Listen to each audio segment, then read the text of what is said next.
Islam itu satu hari mesti wudhu 5 kali.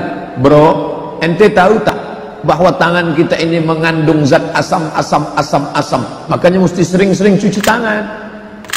Keluar zat asam menyebabkan influenza, keluar zat asam menyebabkan batuk, keluar zat asam menyebabkan demam, keluar zat asam menyebabkan tipoid, keluar zat asam menyebabkan penyakit malaria. Maka dia mesti dicuci sering-sering. Oh begitu. Ini iklannya, coba tengok. Apa iklannya? 5 jari cuci aku dong. Makanya sekarang ada hari cuci tangan sedunia. Jadi jawabannya rasional. Jangan ditanyanya, kenapa kalian cuci tangan satu hari 5 kali? Pokoknya sudah begitu sejak zaman Nabi kami. Lakukan, kalau tidak neraka jahanam tempat kau. Maka dia ketakutan duluan. Begitu dia nengok kita langsung kebayang neraka. Itu siapa tuh? Neraka katanya.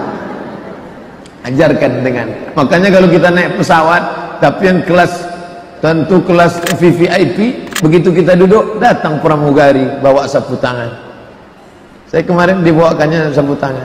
Bapak tidak sini. Yang pertama kali naik ditengoknya, diambil, dikunyahnya. Berasap, tengok sangka roti hangat. Padahal itu untuk cuci tangan. Kenapa? Membersihkan zat asam. Siapa agama yang paling bersih di dunia? Islam. Bangun pagi cuci tangan, salat zuhur cuci tangan, salat asar cuci tangan, salat maghrib cuci tangan, salat isya cuci tangan, mau tahajud witir cuci tangan, iktikaf bersih. Jadi dia tertarik masuk Islam karena kebersihannya. Iklan besar baleho, gosok gigi sehari 3 kali. Habis makan pagi, makan siang, mau tidur malam, 3 kali dia bilang. Orang Islam gosok gigi berapa kali? Laula an asyqa ala ummati, kalau tidak memberatkan bagi umatku, la amartuhum bisiwak, aku suruh mereka bersiwak, gosok gigi inda kulli shalah. Setiap mau salat gosok gigi. Setiap mau salat gosok gigi. Setiap mau salat gosok gigi. Hanya saja kalau bulan Ramadan ini setelah tergelincir matahari tidak dianjurkan. Tadi pagi ya, sudah tergelincir matahari gosok gigi makruh. Gosok gigi kumur-kumur, jam 2, jam 3 lesu, lemah. Begitu selesai gosok gigi segar, pakai mentol. Keluar dari kamar mandi, keluar salju dengan bunga-bunga. Bapak Ibu yang dimuliakan Allah Subhanahu wa ta'ala. Jadi cerita masalah agama rasional. Kenapa kalian itu sholat? Apa itu? Bro, ente bernapas dari mana? Dari hidung, lobang. Ente makan dari mana? Dari mulut, lobang. Tanganmu makan dari mana? Pori-pori, lobang. Tapi tulang tak ada lobangnya. Tulang-tulang di badan ini tak ada lobangnya. Lalu tulang itu makan dari mana? Dari banyak digerakkan. Makanya kami banyak bergerak. Tulang leher, bagaimana menjaga tulang leher? Banyak bergerak. Makanya hari Kamis pagi pegawai-pegawai kantor dinas teng teng teng teng teng.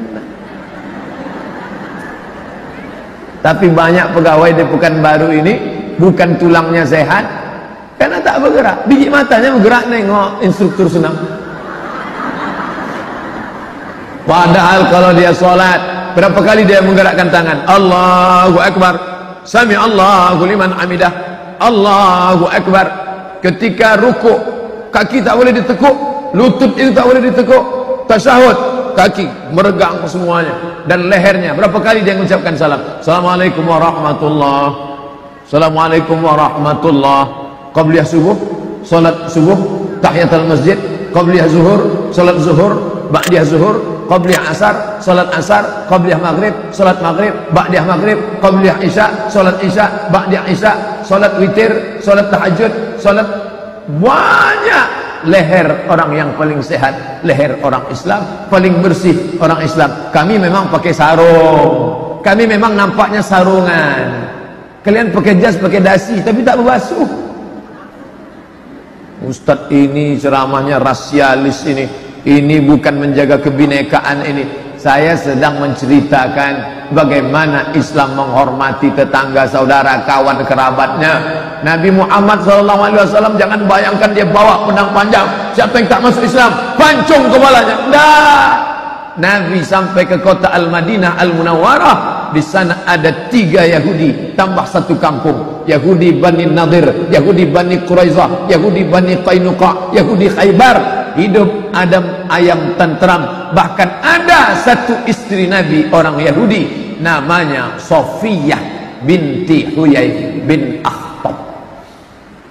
Pagi-pagi Sofiyah datang menjumpai ayahnya. Ya, malam tadi aku menengok ada bulan turun di pangkuanku. Datang Huyai ditempelengnya Sofiyah, lepak, berdarah bibir Sofiyah. Kenapa? Karena mimpinya itu ayahnya tahu. Orang Yahudi hebat takwil mimpi.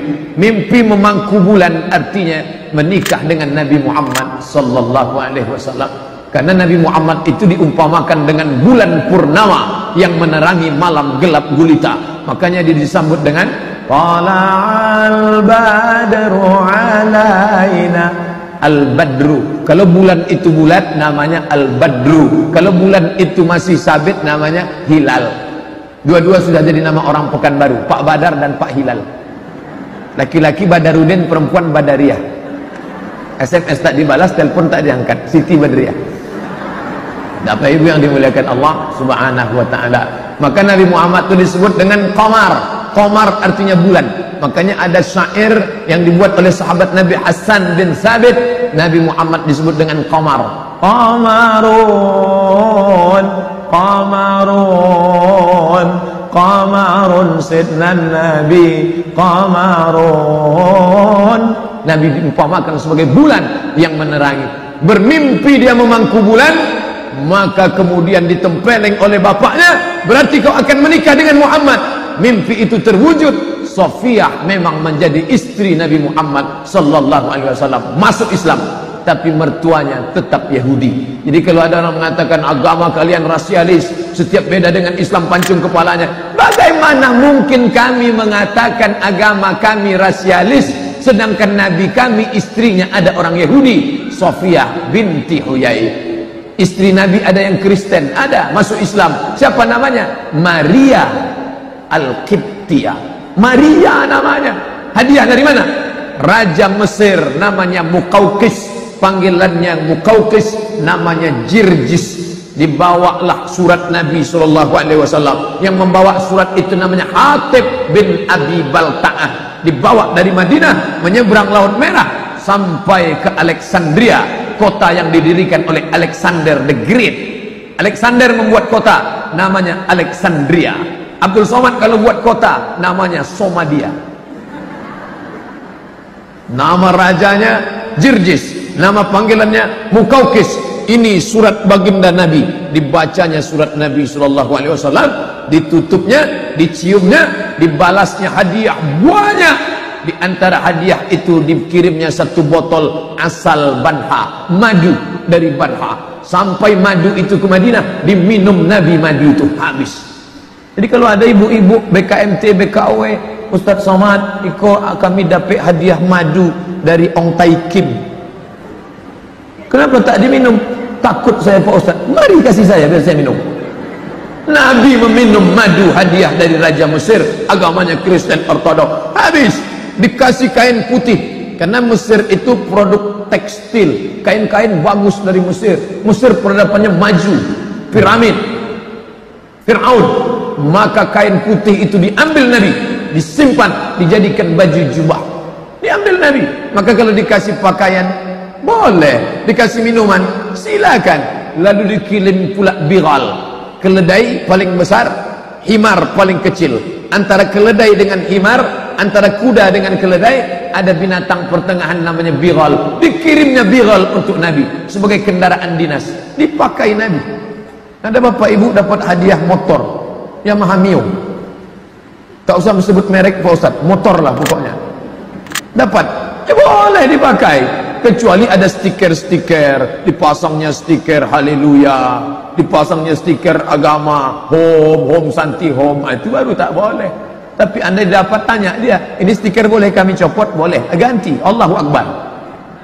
Doa naik kendaraan, subhanalladzi sakhara lana hadza wa ma kunna lahu muqrinin wa inna ila rabbina lamunqalibun. Allahumma antas sahibu fis safar wal khalifatu fil ahl. Apa salahnya menerima hadiah? Boleh. Dikirimnya perempuan 2 orang, satu namanya Sirin, satu namanya Maria Al-Qibtiyah. Sirin dinikahkan dengan sahabat Nabi yang belum menikah, namanya Hasan bin Sabit.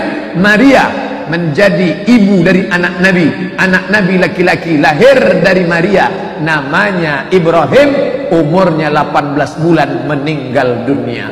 Andai Ibrahim itu hidup, tentu dia akan menjadi orang paling disayangi oleh orang Mesir karena ibunya orang Mesir. Makanya Nabi sebelum meninggal, apa kata Nabi? Nanti kalau kalian sampai ke Mesir, istausu li ahli Misra khaira. Kalau kalian sampai ke Mesir, kalian akan berdakwah kebaikan di Mesir, karena Mesir bukan sekedar negeri, tapi Mesir adalah ada hubungan pernikahan dengan aku.